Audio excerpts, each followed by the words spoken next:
Hello, my name is Jordani. I am representing Group 2 for the last assignment, which is about non-Mendelian inheritance and deviations from Mendelian ratios. We already know that Mendel is the father of genetics. His work predicted how traits are passed down from parents to offspring. And Mendelian inheritance consisted of two main laws, which are the law of segregation and the law of independent assortment.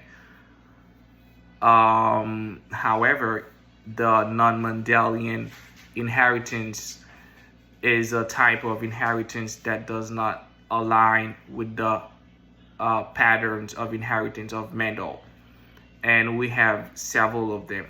One of the examples of non-Mendelian inheritance is mitochondrial inheritance, because those traits are exclusively passed down from the mother to the offspring. So the offspring never get to inherit the mitochondrial DNA of the father, because the mitochondrial DNA of the sperm cell always get destroyed, which is, different from the laws of Mendel, which is why it is classified as a non-Mendelian inheritance.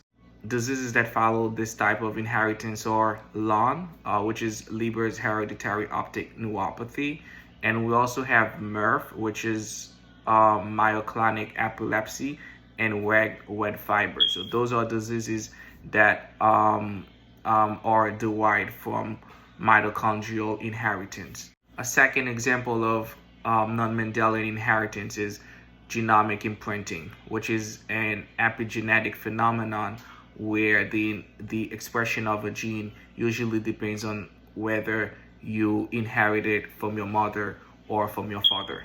That is to say that usually one allele, in that gene, one allele is usually expressed if it comes from the mother or the father, and then the other one is usually silenced. And the silencing of that allele is achieved usually through DNA methylation or histone modification. So this is a second type of non-Mendelian inheritance. A third example of that is the cytoplasmic inheritance, where the genes are controlled by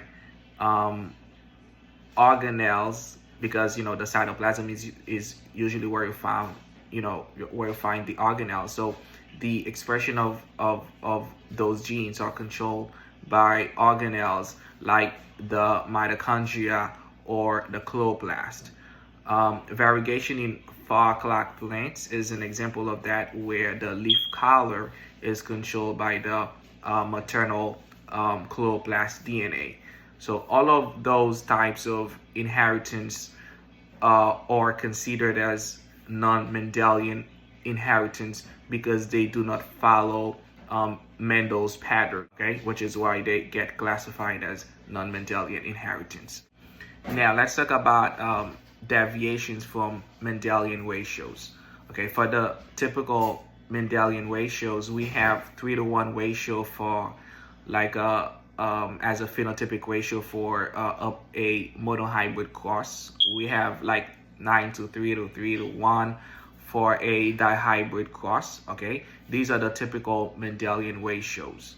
However, in a deviation, you'll have an outcome that is close to that but slightly different.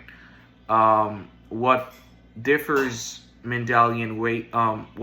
variations or deviations of Mendelian ratio from non-Mendelian inheritance is that the deviations from Mendelian ratio, they still follow the same patterns of inheritance. It's just that the ratio that is slightly different because of the interactions between the genes, but the pattern of inheritance still remains the same. An example of that would be lethal alleles, because certain alleles, they cause death, when they are inherited, when they are homozygous.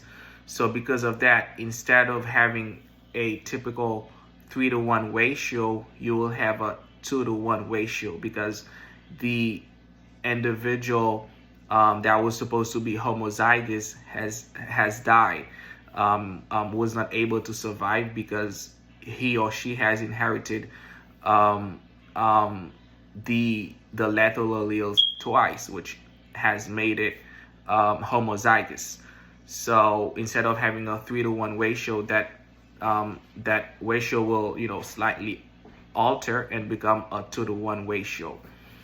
But the pattern again of inheritance still remains the same. It's the ratio that gets changed. And a second example of that would be epistasis, okay, where one gene masks the expression or it modifies the expression of another gene. So instead of having a 9-to-3 to 3-to-4 ratio, you might end up having a 9-to-3 to 4 ratio, or a 9-to-7 ratio, or a 9 to or a like 12 to 13 to 1 ratio. So it just depends on which genes mask which genes. So all those cases of epistasis actually end up varying, changing, or altering the Mendelian ratios. But again, the patterns of inheritance, they still remain the same. Finally, we have gene linkage. This one itself, it not only breaks the patterns, it not only breaks the Mendelian ratios, but also the pattern of inheritance, because it it violates the law of independent assortment, because of the fact that two genes are so close together. So instead of assorting independently, they usually get inherited together. To sum up, non-Mendelian inheritance introduces alternative patterns of inheritance, such as mitochondrial inheritance, cytoplasmic inheritance, and genomic imprinting, while deviations from Mendelian ratios demonstrate how genetic interactions can end up, modifying or altering the expected outcomes or ratios from a Mendelian perspective. Thank you.